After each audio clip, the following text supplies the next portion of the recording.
Everyone, and thank you for joining us today.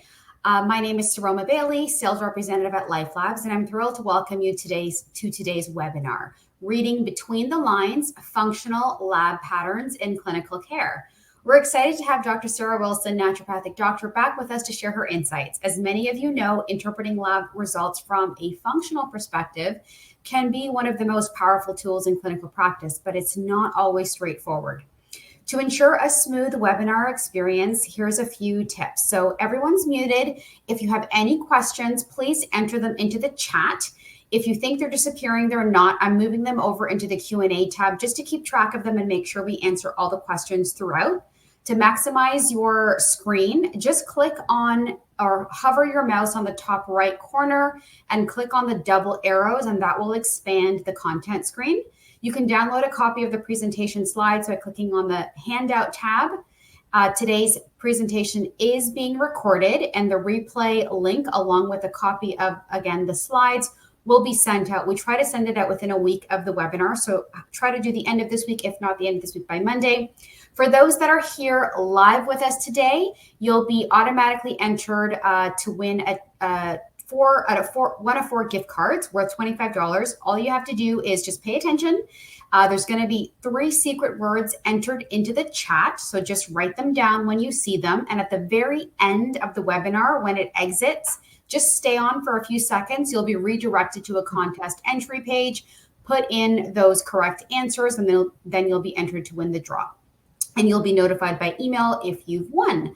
Lastly, we do send out a survey as well. Please make sure to give us your feedback because we use this information in drafting and putting together next year's content for webinars. I'm very happy to introduce Dr. Sarah Wilson, naturopathic doctor, owner and founder of Advanced Women's Health, and then I believe she has launched Advanced Men's Health as well, and owner and founder of Naturopathic Mentorship. Welcome, Dr. Sarah. Thank you so much. Thank you. Thank you. Okay, everyone. I am so excited to dive in today. We're going to talk about patterns. So, one of the things I always say is in order to understand a pattern, you need to understand what all the individual components are. So, Saroma is going to help with providing any links to previous webinars, things that are helpful as we go. And if this is one of your first webinars, I want you to know we have a ton of foundational content that I have done with Life Labs. So when you are diving into this and when we're getting into the lecture, ask questions, get any clarification you need, but also fundamentally do not hesitate to reach out to Saroma if this is feeling like you just need a little bit more of the individual pieces put together. So today we are going to talk about some of my favorite things, which is patterns. So I was on a panel yesterday and it was me and medical doctors. And one of the things that we were talking about and we had a lot of people asking questions about was surrounding lab tests. And so when common and normal and when you're told that all of your testing is normal, even when you don't feel good. And of course, when we're looking at that, we're looking at optimal reference ranges versus reference ranges that are in the lab reference. But the other thing that I think is really important to consider is that oftentimes the subtleties really show up in patterns. So that's what we're going to get into today with respect to iron and metabolic systems and much, much more. So I always say we are only as good as our lens of perception. So if coming into this webinar today, if coming into this educational session, you perceive that labs are about individual markers and individual reference ranges, then that's all you're going to see. Whereas if you, like myself, believe that fundamentally it is all about a pattern of dysfunction, then you can see things in a dramatically different way. And so one of the things when we're looking at these patterns that we get the most questions about, Saroma gets questions, I get questions, is iron dynamics. So I'm going to go into a lot of detail and we're just going to dive right in. So When we're looking at iron and iron signaling, this is where we have the iron panel. And so, zooming out, what's really important to understand is that iron is a compound in the body that we use for hemoglobin synthesis. But the other piece is that iron is very involved in the inflammatory processes in the body. And so you'll hear us talk over and over that ferritin is a marker of iron storage, but it's also a marker of inflammation. And you hopefully will leave today's webinar understanding what that actually means. Because for anyone that I have lectured to, they've heard me say that, and they've heard me say that you need to run ESR and CRP when you run ferritin to understand if this is a marker of inflammation or if this is a true marker of iron storage. But what does that mean? How does that actually present? That's what we're going to get into. So, when we're looking at iron is what is circulating, okay? That is what is available, that is what is absorbed. Ferritin is the storage form of iron, which we'll get into in more detail. Transferrin is the carrier. So I always say when we're looking at transferrin, when we're looking at any kind of binding compound, sex hormone binding globulin, etc., we have the like a bus, and on the bus is where the iron sits. And so when the kids are on the bus, as I refer to, the iron is on the bus. It is bound and it is not something that we can easily access, but it's being carried to where it needs to go and let off. It's just like kids on a bus. You load them in at your bus stop and you have a lot of confidence that they're going to get to the school at the end of the day. And so that is transferrin. That's why it's carrying and it's very involved in storage processes, as we'll talk. ESR, erythrocyte sedimentation rate, C reactive protein, these are two markers of inflammation. We also, of course, when we're understanding direct association networks, we need to understand our CBC because for many of us, the end point, right, the goal or the end point for iron should be to make hemoglobin and make red blood cells that carry oxygen. So we want to understand a complete blood count. And then ceruloplasmin is a marker that we don't often talk about with respect to iron, but is very involved in iron signaling. When we look at indirect associations that can point us in a direction, we look at B12. So B12 is involved with making red blood cells. So you can have enough iron, but not enough B12, and that can inhibit red blood cell synthesis. Liver enzymes are very important, as we'll talk about, because the liver makes transferrin. The liver is involved in inflammation and CRP. It's a huge storage point for ferritin. And when there's liver inflammation, that can indicate that there could be viral inflammation as well, which could be contributing to iron dynamic issues. Other things we need to understand is menstrual cycle flow. So, for example, if you have a patient that is bleeding very heavily, and then you send them to do their blood work and they happen to go on day 3 or 4, that's going to create a difference in iron, in ferritin, and in CBC than if you have a patient who is going mid luteal. So, understanding that. Again, understanding some of the viral history, if that is involved. So, for example, we know COVID-19 has increases ferritin, but it can also really change iron. So, it can use iron for its own growth.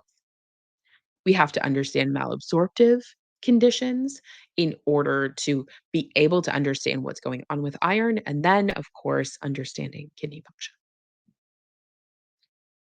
So this is an iron dynamic flow that I find is very useful. So what happens is we intake dietary iron, right? So heme and non-heme sources, and they actually have different channels to be absorbed. So we get them absorbed through different receptors in the duodenum. Then we have them stored, right? So that iron is stored in enterocyte ferritin or exported via ferroportin. But remember, iron is intracellular storage.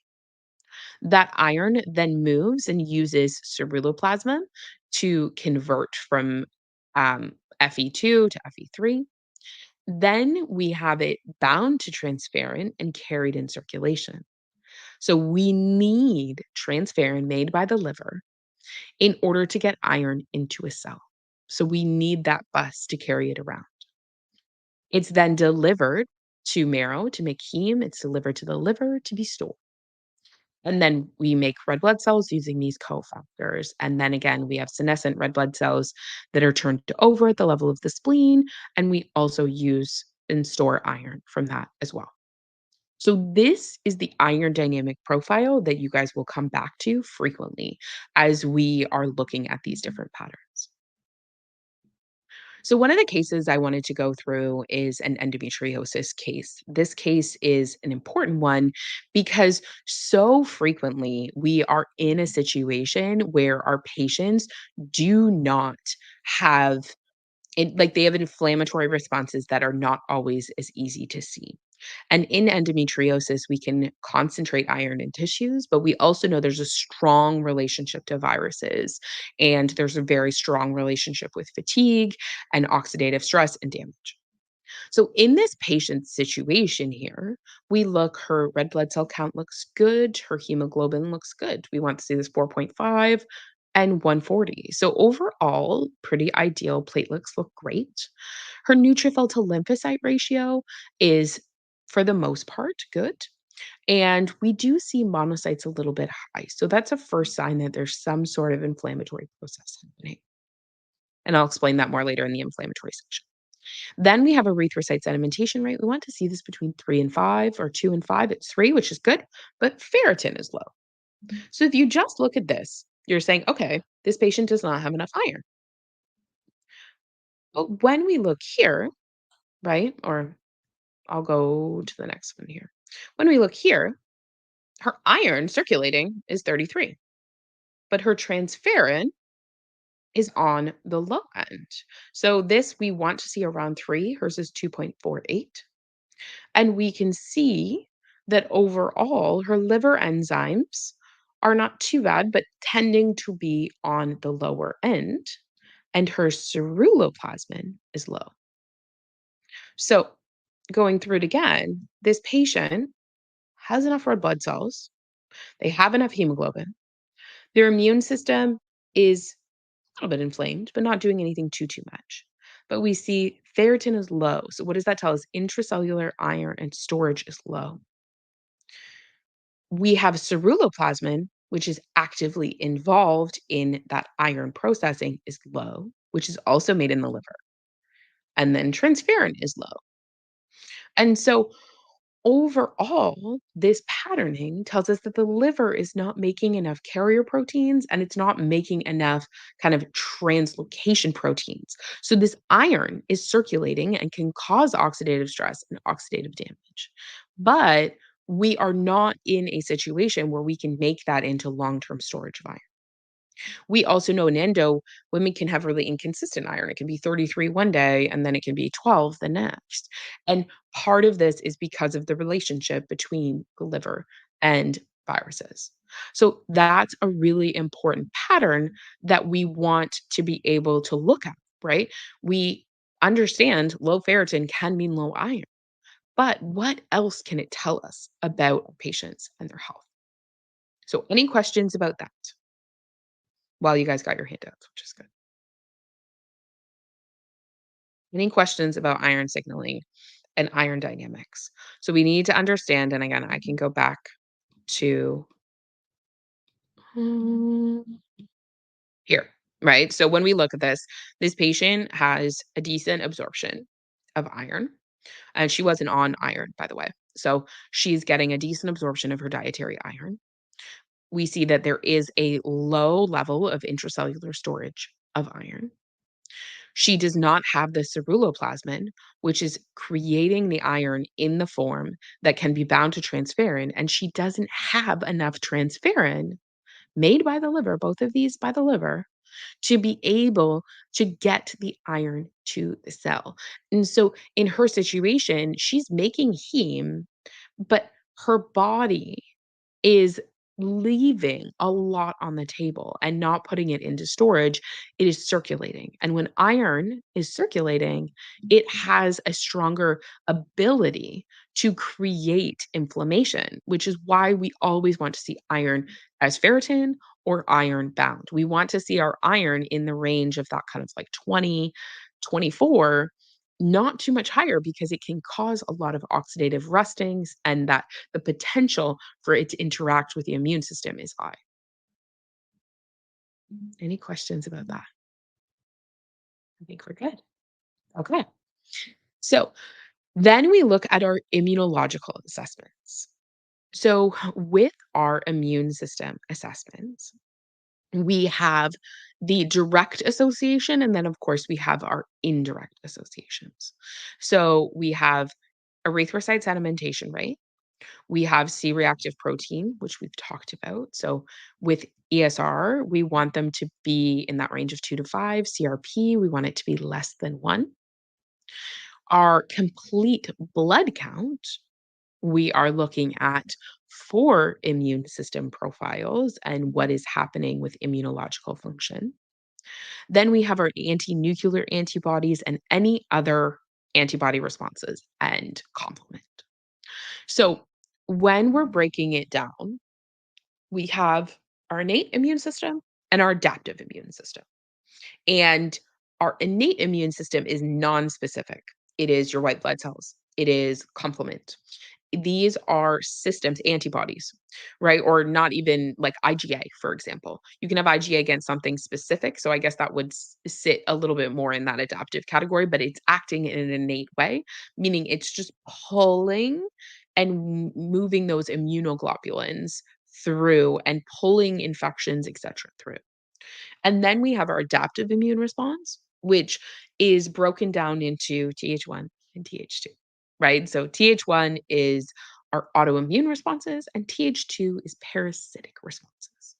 And so when we are looking at the immune response, if we do not have the right amount of white blood cells, if we do not have the right amount of complement and other innate immune processes like histamine responses, etc., then if we don't have that, we are more predisposed to autoimmune conditions because now instead of the body being able to just get rid of an infection as it contacts your mucous membranes, which is the most common point of entry, or if you get a cut, as opposed to just being able to say, oh, you know what, you shouldn't be here and let's get rid of it, we end up in a situation where that causes a massive amount of an inflammation, infection, and then that's also where we have more risk of autoimmune conditions because persistently over time, we're getting this attack on our tissues and this disruptive behavior of our immune system.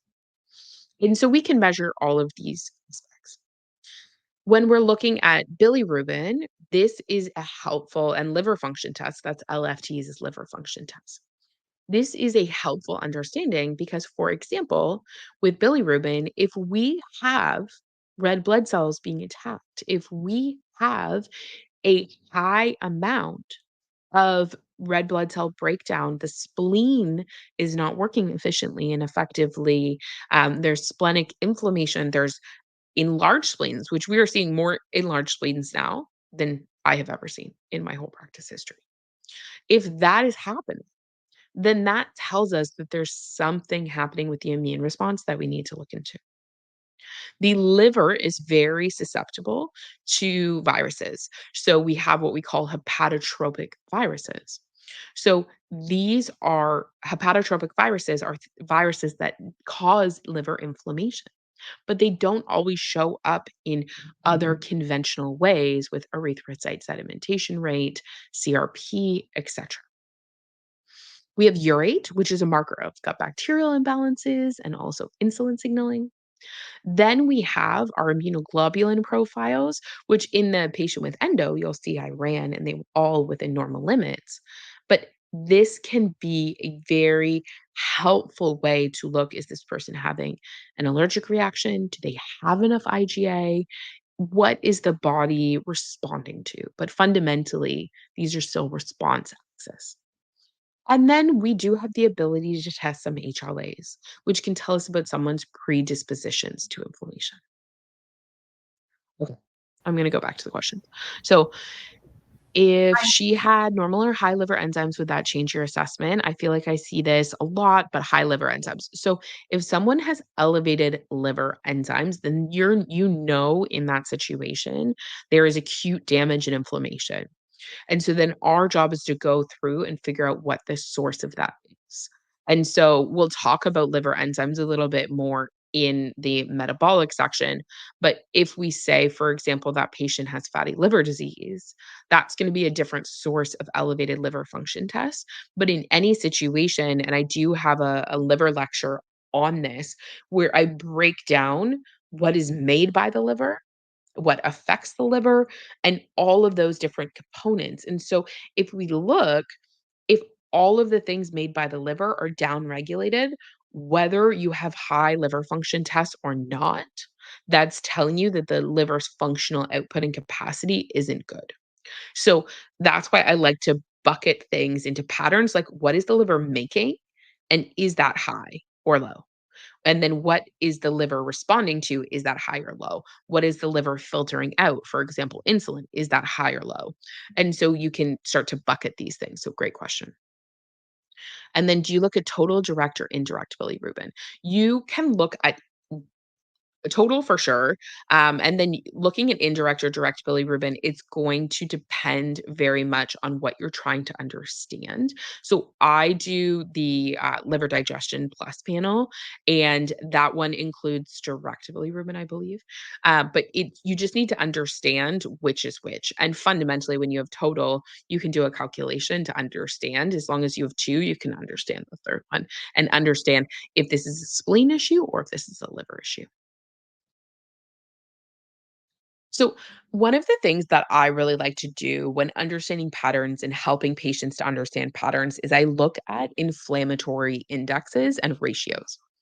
And the reason why I think these are very important is because they give you a way to calculate things and cut off range, which is incredibly important. So, for example, one of the things that I love and has a lot of research on it is the neutrophil to lymphocyte ratio. So the neutrophil to lymphocyte ratio has been reproduced more times than I can count. It has direct associations with endometriosis and ratios with CA-125. It's an incredibly helpful marker. But there are times that the neutrophil to lymphocyte ratio is fine, but we are still seeing signs of tissue-based inflammation we're trying to understand. So one of the things I haven't lectured on before is the systemic inflammatory response index. We have a lot of information that is coming out. And when we look at the research on Siri, it is giving more specific indicators of tissue level disruption, which can be incredibly helpful because what happens is when we look at our white blood cell count in the breakdown, we have monocytes, and monocytes go into the tissues as macrophage to gobble things up. Just think about Pac Man for anyone who's old enough to understand. If you're not, Google Pac-Man. But think about a Pac-Man, right? Just going around eating things up. That's what monocytes do. So they enter into a tissue and they become a macrophage. So if you have high circulating monocytes, it's because there's a lot of cleanup, a lot of Pac-Man activity that needs to happen that we're looking at. And so Siri is a more strong reflection of that. So we want that, depending on the research, less than 1.5 or less than 2. And so now you can just take a white blood cell count and give your patient an indication of inflammatory response. When we look at C-reactive protein, right, we're looking at metabolic inflammation. So we follow up with urate and insulin. And then ESR is how heavy red blood cells are, how much inflammation is attached to them, and how quickly they fall. But it's looking a lot more at hematological versus joint related inflammation. So these combination together will give you a really good indication of how to support your patient. We also then have the complement system, and I frequently get asked when it comes to innate immune responses and complement, what does it mean if one's low versus another? So I wanted to put a little table together here for you with clinical clues, but fundamentally, what you need to remember is that the complement system is a tagging system. It's an opsonizing system. And so if you have a lot of bacteria or a lot of viruses or things that need to be tagged for elimination, then you are going to likely have low levels of complement because there's a lot of tagging happening. If you're in a situation where your body is acutely trying to deal with an infection or inflammation, you'll have high complement because it's trying to pump out more of these labels. So it can give you a sense of acute versus chronic. The one thing that is important to know is that C4 deficiency, for example, is a genetic deficiency that can occur and they can predispose people to other autoimmune conditions, one of the most common ones being lupus. So now, again, when you're running complement, it will give you a sense of how to support your patient. There's a lot of research on complement in conditions like endometriosis and other women's health conditions as well.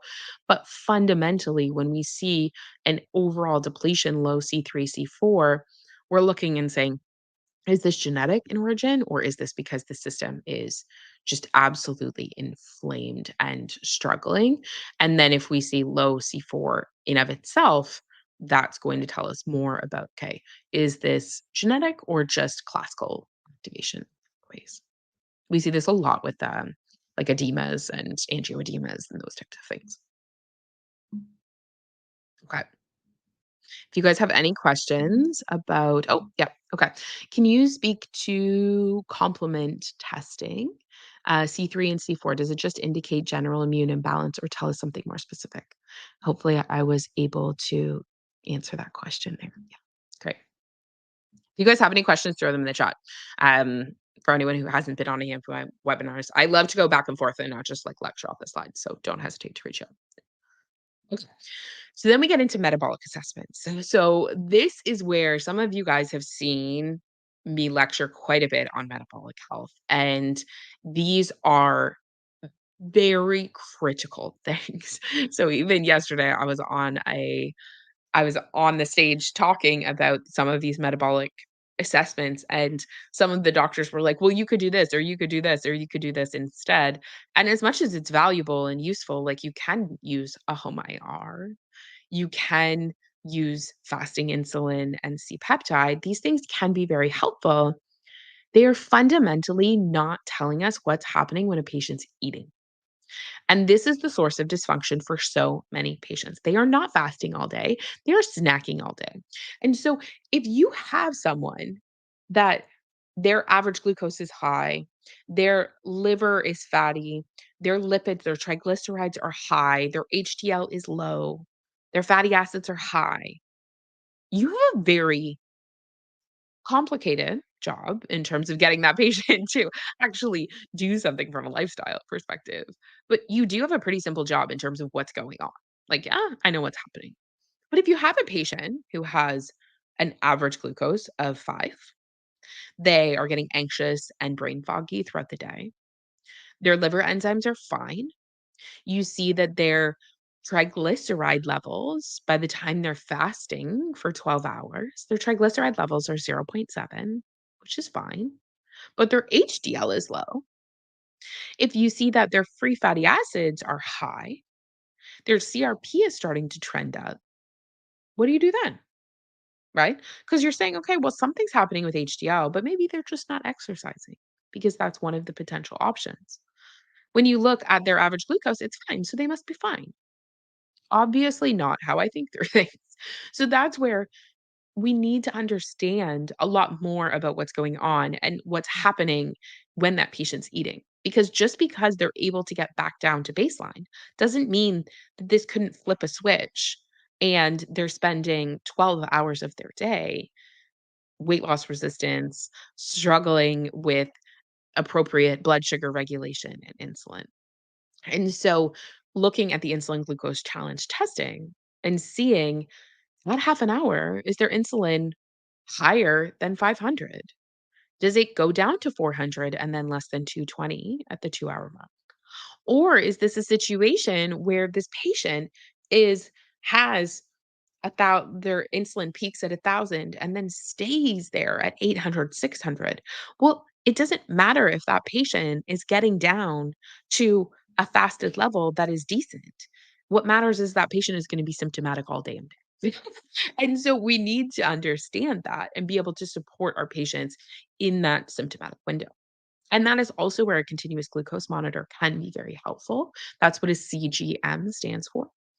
And those continuous glucose monitors are giving us an understanding of what's happening all day in that patient's interstitial fluid. It can tell you what's happening overnight. And it can be a really incredibly helpful pattern recognition system because you can see, and this actually happened to me with a patient with gestational diabetes recently. She's like, every single day, my glucose goes low at 2 o'clock in the morning. And when I wake up, my glucose is at 5.6, 5.7. And so they want to put me on metformin. They're saying I'm probably going to need insulin.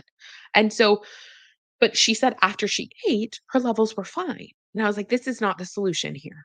Okay. You need to eat nut butter before bed, have a snack, and see what that does. Sure enough, she had fat, like we want a slow digesting fat, like little bit of protein. I told her to add some protein powder to it.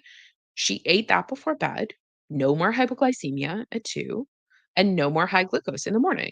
So we can understand metabolic health from multiple perspectives when we're using lab work, first and foremost, but then also able to translate that through and work with continuous glucose monitors, etc. When we're looking at indirect associations, these are things that can be incredibly helpful assessment points, but they're not always going to answer every question. So, for example, urate in women, this should be under 250. In men, it should be less than 350. And urate is an indicator of insulin signaling and gut bugs. So it can point us in a direction to say, okay, some of this patient's insulin resistance is likely coming from their gut. When we look at C-peptide fasting, it can tell us how much insulin is being made because we make proinsulin. And then from proinsulin, we have to cut it in two. And well, not in two, but you cut it. And then part of it comes off as insulin, and the other part comes off as C-peptide. And insulin is eliminated by the liver, and C-peptide is eliminated in many places, but majority by the kidney. So we can then understand if C-peptide levels are elevated, that patient is making a lot of insulin. And if C-peptide levels are not elevated, then that patient may not have been making a large amount of insulin in that overnight window.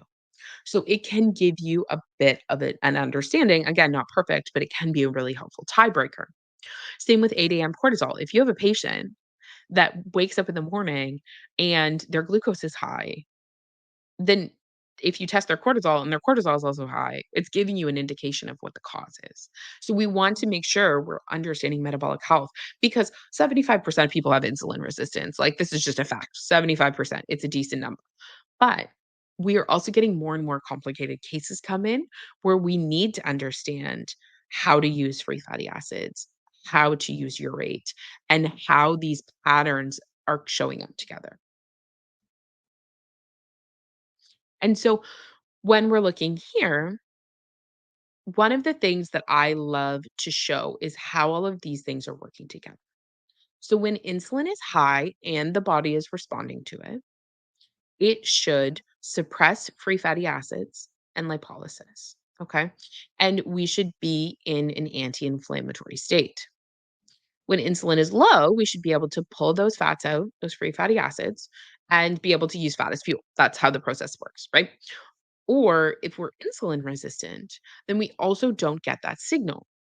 So then we get high levels of free fatty acids, which cause damage to the mitochondria, cause more inflammation. They can contribute to a lot of changes, dropping HDL. We see higher levels of fibrinogen come up with high insulin, high CRP. And so overall, we end up in this absolute cesspool of inflammation because we've got fatty liver. We have inflammation from that. We have high free fatty acids. We have mitochondrial inflammation from that. Free fatty acids for anyone in the fertility population, you should absolutely be testing this because free fatty acids are also toxic to embryos. And so we know that they're very important to understand from that. From a weight loss resistance perspective, they are driving inflammation and worsening insulin resistance. So the patients get caught in this huge loop of dysfunction. then it's collecting not just in their liver and their fat cells, but it's also collecting in their arteries. And the cycle continues and continues and continues. So I love insulin and lipid panels, and they're great. But if you have a patient who is perpetually high free fatty acids, then that is going to be activating and causing high CRP, even if you fix the gut, which is something that comes up quite a bit, which is why I wanted to talk about it today. You can have patients and you're working on their gastrointestinal tract, you are supporting them, they've changed their diet, their CRP is still high. Okay, well, that could be because their free fatty acids are high, causing systemic damage. They're still exhausted. Well, that could be because their mitochondria are being damaged. And so, understanding these patterns can further help you to just pick apart how to support this patient in a more targeted.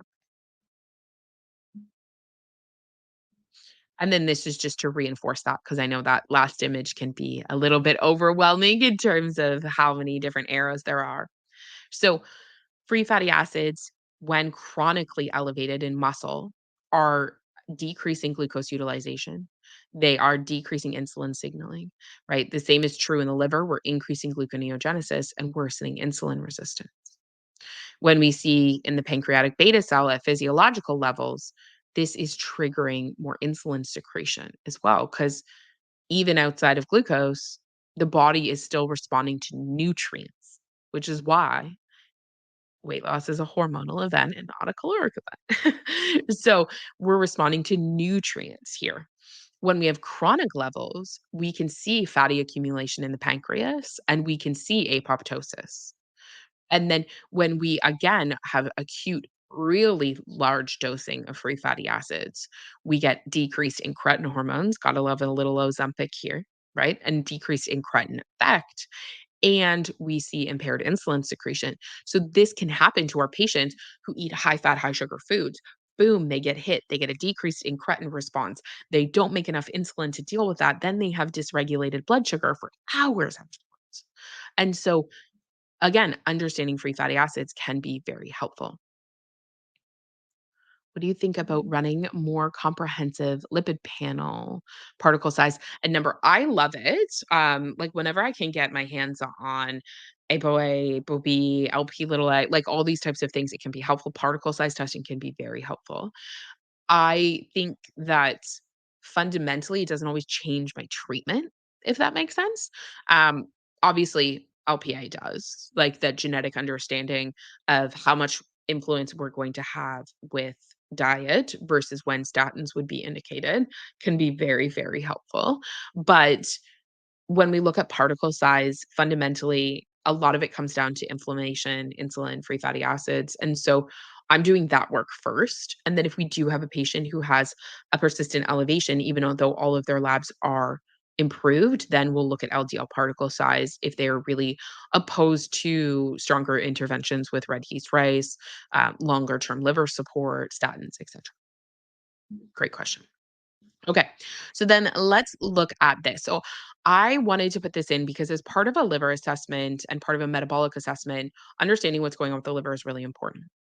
So I'll go through this quickly, but I've gone through it with my team and I've gone through it in a couple live events recently. And it was people were like, wow, this is game changing. So I wanted to bring it here just to solidify pattern understanding when it comes to liver panels. So when we look at ALT, ALT is in the cytosol. Okay. When we look at AST, it's in the mitochondria and the cytosol. So, in theory, then, if we have this cell rupturing and the cytosol spilling into the bloodstream, right, then we should see AST and ALT in a 1-to-1 ratio. Same with if we see here, ALP and GGT both exist on the in this space. I can never say that word. Canicular. Canalicular. I just say the space between cells is they live in the space between cells. So when we look there, if you have, and again, within their ranges, if GGT and ALP, because they're not going to be a 1-to-1, but if they are both in the lower quartile, then that's telling us, okay, interesting. The liver itself, the cells may not be separating versus if we see in microsomes, okay, then in microsome surfaces, that's going to be damage again with in the cell itself. And so an ALP, about 20% of ALP comes from the intestine. So if you have a low ALP and a low GGT, then we're assuming there's a relationship with some inflammation between the cells, right? Liver cells are not necessarily rupturing because we would see that with AST and ALT being elevated, but the liver cells are still, there's still a level of inflammation. Maybe glutathione's low, maybe we've got gut issues, but there's something happening there. Versus if you see AST, ALT high, ALP, GGT very low, right? Then we are that's telling us something different patterns. And so we want to understand where all of these different things are showing up to then come to be able to understand from a liver perspective what's happening. Again, acknowledging that ALP is also about bone and it's also coming up in a variety of different formats. So we're looking at it with bone, we're looking at it with intestine, but when you're looking at a liver panel, sometimes I'll have people come to me and they're like, I don't understand why this one is off and the other is not. And I bring up this picture and then they can kind of troubleshoot that for themselves. Would you be able to speak to low leptin or to how leptin resistance plays into this entire thing and if testing leptin is clinically useful? So the conversation about leptin resistance has changed quite a bit. Now, oftentimes, we're looking at it as a sign of insulin resistance more than anything else. And so, I don't test leptin because a lot of leptin resistance is happening at the level of the brain and the tissues as well. And we don't have a lot of indicators in the bloodstream and a lot of reference ranges telling us how to interpret them in a clinically useful way. So, I don't test it. Okay. And here is just again in table format what we're looking at in terms of my optimal ranges for liver digestion and where the tissues are coming from as well. So I just wanted to give you guys that as a summary. Okay. So now let's dive into a case. Or if anyone has questions, you can poke them in there. But I think the best way to learn patterns is through cases, not theoretical. So let's dive into it. So we had a or I had a 35-year-old female come in. She was planning to try to conceive in 6 months. So she was coming in for a prenatal visit, uh, fatigued, dealing with weight loss resistance, struggling in that way. She had low energy throughout the day. Her periods were generally consistent before she went on the oral contraceptive pill, but she just went that from from that to the IUD. So we really have no idea. She was on OCP by the time she was 16, which is something we see so commonly these days. And she was getting that removed in the next month because she wanted to give herself a few months to support hormones, lining, etc. She was sick very often, but not severe. She just frequently felt really unwell, sniffles, body ache, sore throat. She dealt with bloating and constipation. She was having a bowel movement maybe twice a week. She did not tolerate alcohol well. She said, like, if I have one drink, I just feel hungover. I feel awful. I feel drunk really quickly. Same with medication, smells, she's very sensitive to everything. And she was on Synthroid. Upon asking, she said she'd been on Synthroid since her teens. She was diagnosed with hypothyroidism and was fatigued, but that her doctor was supporting her. She hadn't had her blood work done in about 2 years, though. So noted. So then let's look at this patient's blood work. So when we look here, so her white blood cell count was again fine, 7.5, but we have to look down at the bottom. So when we look, we've got 4.6 divided by 2, right? That's our neutrophil to lymphocyte ratio. That is well within normal limits, but her monocytes is telling us that the systemic tissue response, there is some inflammation there. We see her red blood cell count is 4.2, her hemoglobin is 1.3 or 132. So would I like to see it closer to 140, 150? Yes, but still fine. No problems there. MCV was within normal limits, and we see that her platelet count was 2.98. When you have a patient that's not bled in a very long time, it's not surprising that her RDW is sitting at 11.9 because she's not making a lot of red blood cells, because she's not losing a lot of red blood cells. So that's just something to keep in mind. But overall, the patterns suggest she's got red blood cells, she's got a decent amount of hemoglobin, but she's likely got some tissue based inflammatory responses. Okay. Next, we have what's going on here. So we have this patient, her iron level is sitting at 13.5. So we would like to see this closer to 20. But we have her transferrin is low, low, low, right? So we want to see this around 3, and hers was 1.9. So her saturation was low, and her binding capacity is low because that's essentially saying, like, how many buses do you have? It's low. Her B12 was fine at 517, and her ferritin was sitting at 35. But again, even when we look at this, a ferritin of 35 is not common when you have an iron of 13. You would expect this to be a little bit lower. But that's where we do have high levels of C-reactive protein, which is telling us gut inflammation and metabolic inflammation. We see her urate is 341. So again, indicating something's going on with insulin or gut bugs. And we see elevated levels of AST and ALT, even though ALP and GGT are fine. GGT being a little bit low, but that could be glutathione.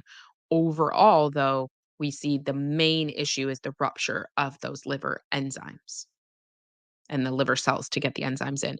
Her bilirubin was fine, so we're not worried about red blood cell breakdown filtration. We see her triglycerides are sitting at 0.86. We like to see this kind of 0.7, 0.8, so a little bit high. But we see her cholesterol levels totally normal and even on the low end, to be honest. And her HDL is very low. So again, that's a situation where we're looking and we're saying, okay, she's got liver inflammation. She has systemic inflammation with CRP. She's low HDL. Like what's going on here? We're trying to make sense of this. And she has low transferrin. We see that this patient, so she never had thyroid antibodies tested. So we tested her thyroid antibodies. Her anti-TG was 5.75. Her anti-TPO was 2.97. So this patient has Hashimoto's, and she's over medicated with her Synthroid. Over medicated. So this is a patient that's on too much Synthroid. It's suppressing her TSH, although she's converting quite well to T3. Why do liver cells rupture? That's a great question. So liver cells rupture because fat goes into them. They rupture because a virus has infected them. They rupture because of damage because of a medication. Oxidative stress can be a source of rupture. So I would say those are the most common causes. And then we look at this patient's insulin. So her insulin should be less than 50 fasting. So it's high. So that means she's in fat storage mode all day long, right? It goes up too high. It should be less than 500, half an hour, less than 400, and then less than 220. So overall, this patient is making too much insulin, but her glucose is pretty well controlled. I would like to see her half an hour glucose at around 7, but to sit in the fours, high fours, and then be at 7.6, 6, 5, overall pretty well controlled. So again, we're seeing that the insulin resistance, this is the start of metabolic decompensation because her glucose is controlled, but her insulin is too high, her liver is being affected, her HDL is low. So, okay, we're knowing something's going on here. And then we see her triglycerides or her free fatty acids should be between 300 and 500. So those are also elevated as well. And so we're again riding that line where CRP is starting to be up because of metabolic inflammation. This is going to make insulin resistance worse.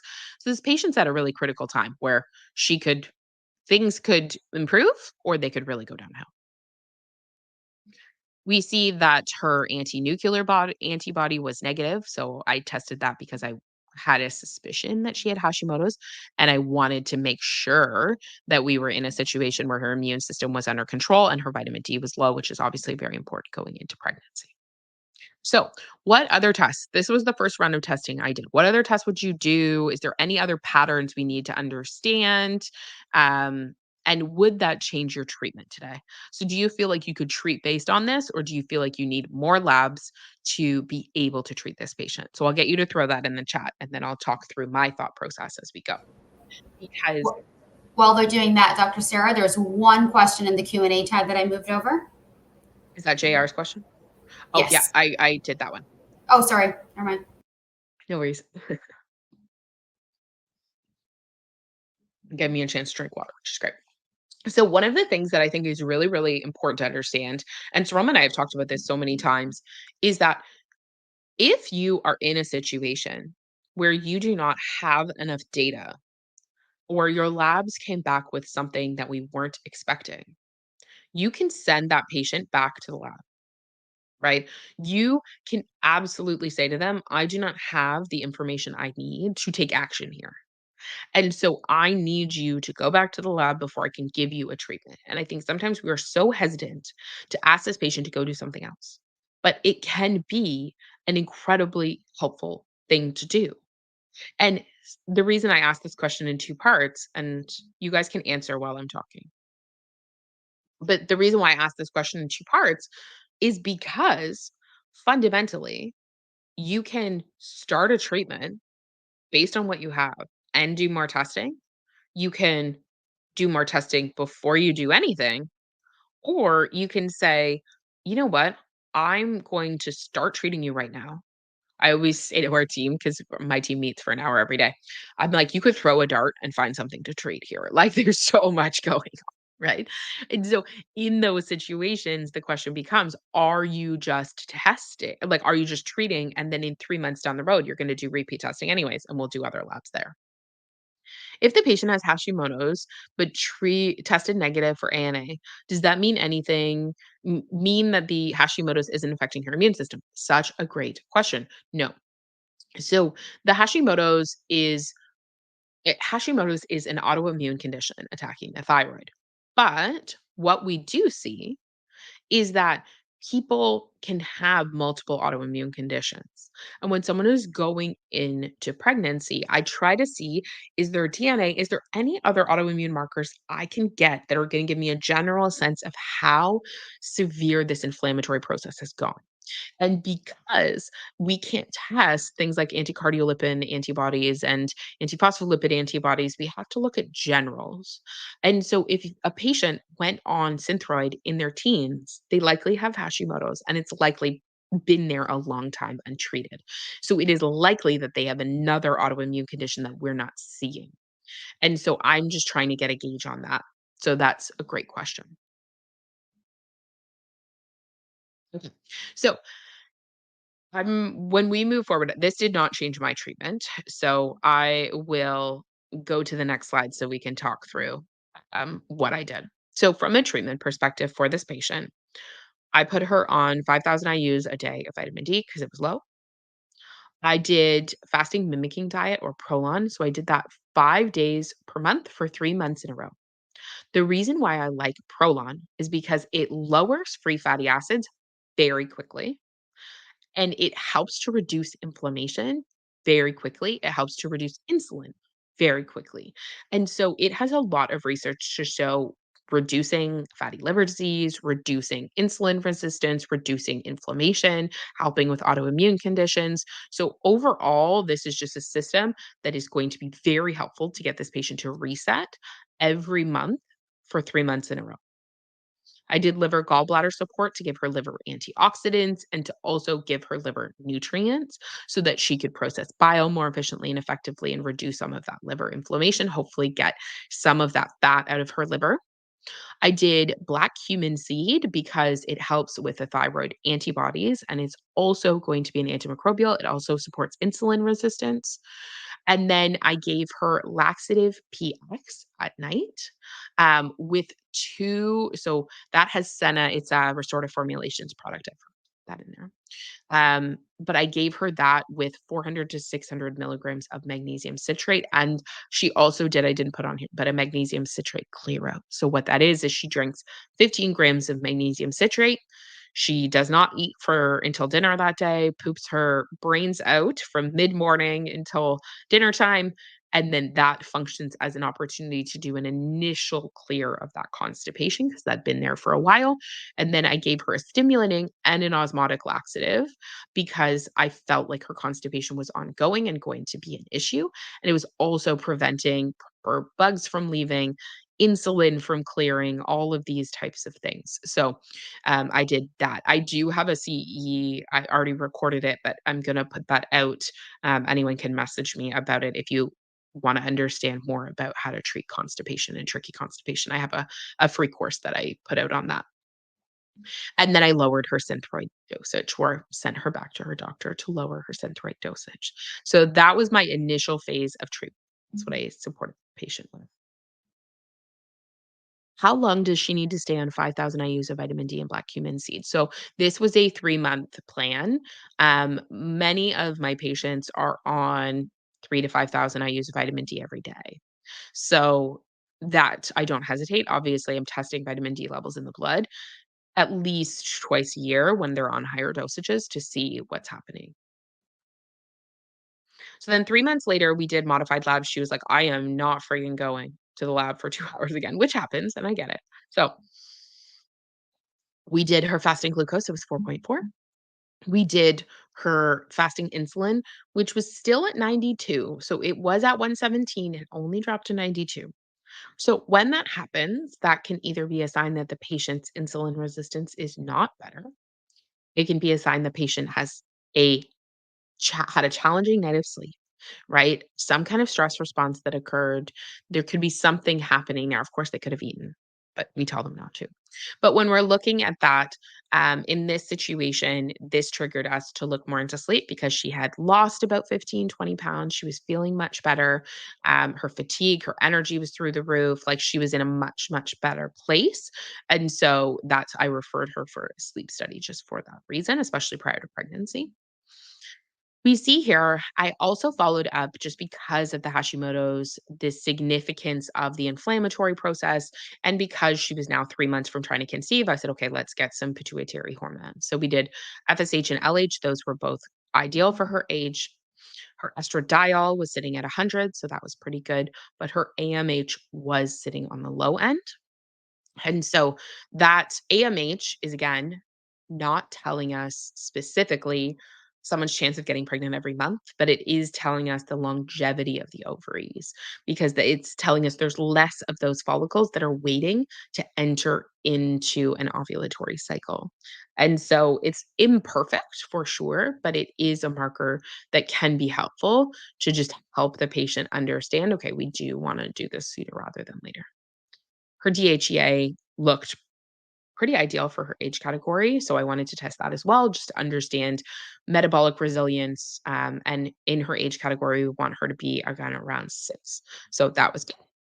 And then her CRP had dropped. It wasn't perfect yet, I wanted less than 1, but it had dropped down to 1.7. So we knew we were on our path there, we were in the right direction. We see here that her thyroid, so in reducing her thyroid medication, her T3 dropped quite substantially. And then we see even her anti-TG up a little bit. This is why I think it's important to retest hormones and also talk about these things because what can happen is as the TSH is higher and as the thyroid is making more of its own hormone and not completely replaced its function from an external hormone like synthroid, we can see antibodies can be more challenging to regulate. And so that little increase, one, she's off an IUD now, but two is telling me that we have a lot more work to do on the immune system to stabilize and support this patient. And it's also telling me that she likely needs either some T3 or her body was functioning on that higher level of T4, even though it was too high. That rebound adjustment was too much for her system. And then we see in her situation here, right, her liver enzymes had corrected themselves. In a 3-month period of time, you can do a ton of great work with just a few supplements. So her urate had dropped. We see that her liver enzymes had improved. Her iron was still not great, right? So still consistent around 14, but her transferrin had increased. So it was sitting at 2.25 now. So I like to show people that because I think sometimes we feel like these improvements are going to take forever for our patients, but when you are changing diet, clearing constipation, correcting some of these foundational aspects of health, we can see really quick changes. So we can see insulin resistance turn around. We can see liver enzymes up. We can see a lot of functional improvements in someone's health. And so obviously from there, our focus was egg quality. Our focus was sleep and getting that sleep study and that referral. Our focus was on ensuring this patient was going to absorb iron, so continuously supporting digestive health and continuously supporting insulin. But we had made significant progress in a 3-month period of time. So that is all from me. I am right at 1 o'clock. Um, Saroma has put the form in, and so please make sure you fill out the form with your secret words. All 3 of them are listed right there, and I can now answer any questions. I also Life Labs has sponsored my new treatment platform, so you can get 30 days for free if you use that, and you can find out more information up there as well, but it's essentially a platform where I interview 4 different practitioners on the same case so that you can understand how we're navigating patient care in the treatment room. Awesome. Thank you. There's one more question that I saw that's there at the bottom. John Ryan Lau. Transferrin. So transferrin increased because liver gallbladder complex got rid of the fat in the liver to make it functional again. So whenever you have liver inflammation, and that can be from fat, that can be from LPS coming from the gut and being filtered by the liver was pumping out inflammation, right? CRP comes from the liver. Whenever that happens, you are going to see the potential for the liver's function to decrease. And so, in that situation, we were able to see that the liver's function had improved, the damage to the liver cells had decreased, whether that's fat, inflammation, in this situation, a combination of all of those. And so the liver gallbladder was helping to speed that up. But we are seeing overall, in general, the liver was able to function and improve outcomes. Amazing. Great. So, to everyone that's here, I'm going to definitely include the links to the liver webinars that Dr. Sarah mentioned earlier. So, she has 2 of them. Dr. Sarah, were there any other specific ones that you thought of just off the top of your head? You don't have to think too long, but that would be good for them to review. If not, I'm just No, going to it's refer everyone to Dropsite. Yeah, so if you're a new registrant and you aren't familiar with insulin glucose challenge testing, et cetera, then those webinars can be great. But I think the liver ones are going to be your biggest ones. Yeah. Perfect. I'll send that. And somebody just asked a quick question. You mentioned, Dr. Sarah, that you have a free constipation talk. Yes. Can you just let them know where they should go to find that one? So we'll post information on the treatment room about it. So that recording is going up, and you guys we're submitting it to Kono for CE. So you guys hopefully can get some CE around that. So you can find out there. You can always message me on Instagram. I run that Instagram. I don't run any of the other ones. So you could always message me there as well. Amazing. Great. I hope that answers your question who we're asking. And if any of you here have any other questions for us, please make sure to reach out to your territory manager. So I take care of Ontario Central and East. Sarah Brody Brown is Ontario West. Tina Glover handles part of BC, and then Leanne Bushy handles the other half, as well as the Maritimes. So we're here to help you answer any questions having to do with pricing or what's included in panels, access to different things. Don't ask Dr. Sarah those questions. Yeah, thank you. Thank you. I do not know. I do not work for Life Lab, shockingly enough.